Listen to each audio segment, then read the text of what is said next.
So my name is Timur. I am the validations lead at Formlabs. What that usually means is that anything that gets shipped to customers, it comes through me first. We bang on with hammers until we figure out what breaks, pitting every resin against every other resin to see which ones are the good ones, which ones are better, where can we improve, how do we improve, that sort of thing.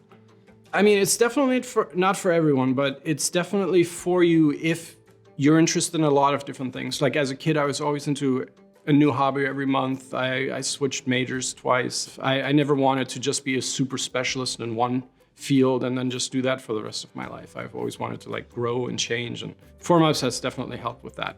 Initially, because we were such a small company, it was kind of like everybody does everything themselves. And you ended up having 20 projects going at the same time with no support, which is, that's exciting for a while, but it gets pretty stressful.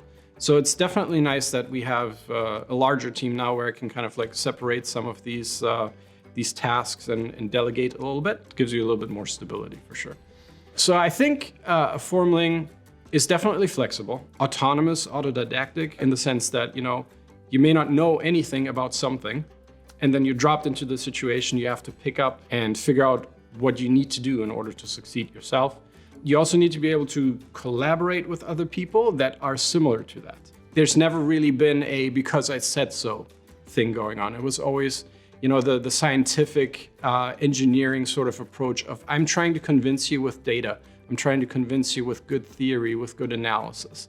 There's nothing worse. There's nothing worse than somebody who's faced with proper evidence and analysis and still sticks to their guns about something that they're just not right about.